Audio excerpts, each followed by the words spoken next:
at the behest of Anthony Fauci, funded it. The fact that they knew it was dangerous research and that they did not allow the research to go before the normal safety committee. See, we paused this dangerous research. They call it gain-of-function research, where you combine parts of two different viruses and you get a brand new super virus that has never before existed. It's brand new. It doesn't exist in nature. You have created it, which is an amazing thing, but not a good thing.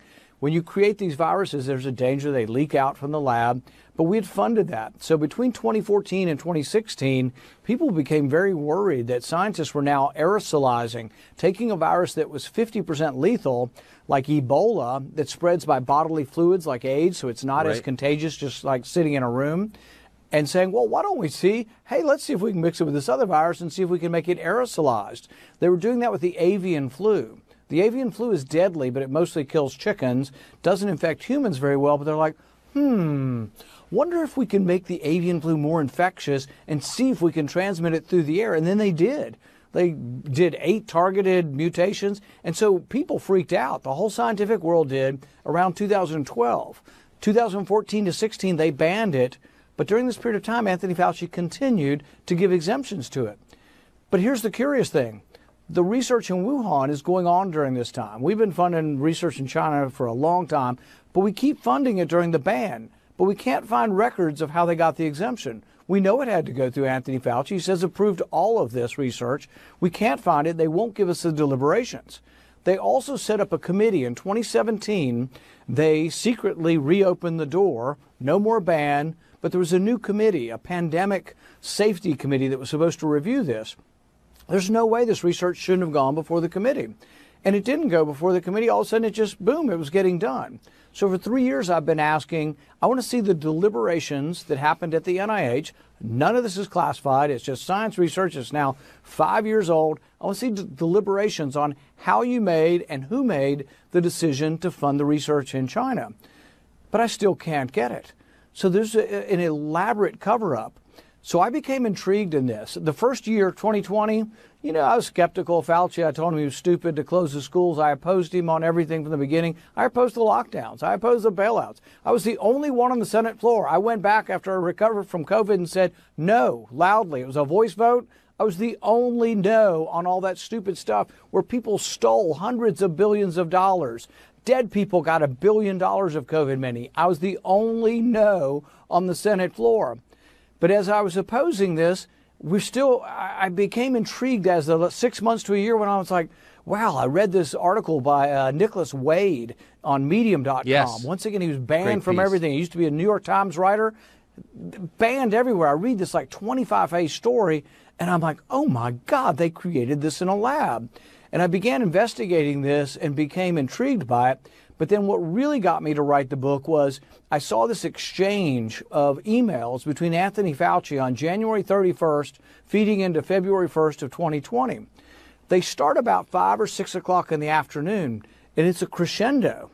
And as you read something, even if it's not stated in words, you can feel the tension build.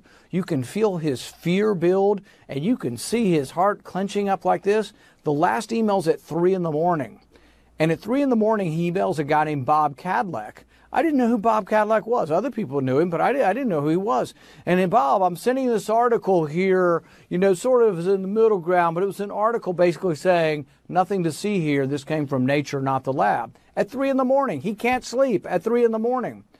About a year later, we're now 2 years into this, I meet Bob Cadillac, and he was working for the Senate committee, the Republicans, doing a report on the origins of the virus. And I said, Bob, why did you get that email? And he says, well, I was in charge of the safety committee, the pandemic committee that should have reviewed the Wuhan. And he didn't say this, but my implication is he's sending him an email because he's going to discover that the research that caused the virus was supposed to go before his committee, and he never saw it. So as things come together, to me, it is the greatest cover-up in our history. 1 million people died in the United States, maybe 20 million, 10, 15, 20 million worldwide. And it was funded by government, approved by Anthony Fauci, and then the cover-up. And there's a lot more in the book. We go through all the different articles, the scientific articles in Nature and in Lancet, where they came together and they lied. The people all said it was a conspiracy theory, but they didn't reveal that they were receiving money in this. It stinks to high heaven. This Peter Daszak, who ran Eco Health Alliance, who I call the bag man, who was funneling all this research money from the NIH over there, he would have $20,000 receptions every Friday at the Cosmos Club in New York. In D.C., some fancy club. But who's he invite? You think, oh yeah, whining and dining politicians? No, they wine and dine bureaucrats. They invited Anthony Fauci, and I love this story that was written up by one of the writers. He said, well, we had trouble getting Anthony Fauci, but we heard he might come if we told him there were cameras. And so they told him the CNN would be there, and ABC would be there, and NBC would be there, and all of a sudden, boom, it wasn't the cocktails that got Anthony Fauci, but when he heard cameras were going to be there, he showed up. But it was all an influence peddling thing to try to get people to approve their grants. This guy, to this day, that funded all this money to Wuhan, Peter Daszak, he's got $50 million worth of outstanding grants. He continues to get more grants. I finally got him to quit sending money to Wuhan. They're on like a 5-year list of not getting money. But Peter Daszak, the bag man who was carrying the money to Wuhan, is still getting your money. And I think he's as corrupt as the day is long. He has not revealed. We've asked him for his lab notes. We've asked him for the genetic sequences of what was going on in the research. Oh, I don't have that. That's all in China. You ask him what was going on. Oh, nothing to see here. But he hasn't been forthcoming on this. And really, he wasn't even meeting the NIH's own rules. I think that he should have been immediately banned from more money, and I think still should be banned from getting any more taxpayer money. But as you pointed out, millions died. And, you know, we've had over 1,000 people arrested for milling around the Capitol 3 years ago, January 6th. No one's been arrested for this. Millions dead. No one's been arrested. My brother ran into Tony Fauci in our family dog park in Washington the other day. He had Secret Service protection. He's retired. He works at Georgetown. He doesn't work for the U.S. government. He is government-financed security. I don't. I mean, so not only, my point is, he not only has not been punished, he's continuing to live at public expense at the highest possible level. He's being lauded. When does someone get punished for what has got to be the greatest crime ever committed? So I wrote a comparison between Anthony Fauci and J. Edgar Hoover, because I think there are similarities. They both were or had a great impulse to be an authoritarian. Hoover may have had more power to be that authoritarian, but they served for way too long, decade after decade, and then abused their power over time. But you're right, Anthony Fauci's not gone. He has a limo and a limo driver and security 24/7 because they say he's had threats. Well, I had 34 threats once earlier this week, in a week. 34 threats in a week, including people who say know where I am on a certain day at home and they'll see me there. We can't arrest them. We know who they are because they don't say they're going to kill me. They just laugh and say, see you there. You know, look around. I may be there. But nobody gives me special protection on that. We have our own now. We've had to hire our own, and I have people who work for me who are armed and policemen. I don't want anybody to think I don't have protection. We do have protection. But the thing is we're not sure that Anthony Fauci's not still being paid. We've asked whether he's being paid, and we've asked who's paying for his security. We do know that when he was active, he made between him and his wife was in charge of ethics. So if there was ever a problem with Anthony Fauci not being ethical, his wife would review the ethics, which I'm sure she was sure to tell him that if he was doing anything unethical. But their combined salary is about $800,000.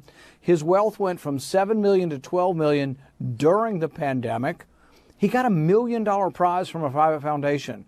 What kind of person, civil servant's allowed to take $1 million prize? Did anybody investigate whether the foundation has anything to do with pharma? We now have money going from the vaccine manufacturers to NIH. Moderna shares the patent. And you say, well, that's fair. The scientists at NIH did a lot of research. $400 million went from Moderna to the NIH. But my question is this. It may sound fair, but how can the NIH or any of these people be objective now in deciding whether we should have to take a vaccine because they got $400 million? Wouldn't that conflict you as far as deciding whether we ought to mandate that every 6-month-old get a vaccine? So it just never ends here. But Anthony Fauci lied to Congress, and the bottom line is he deserves to be in prison. If he'd have been a Trump supporter, he'd have been in prison long ago, because you're right, there are two sets of standards.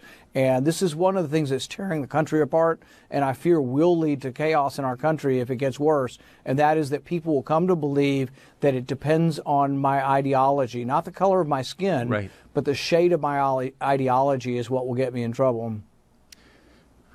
Really pretty overwhelming. Senator Rand Paul of Kentucky, I appreciate so much your coming on and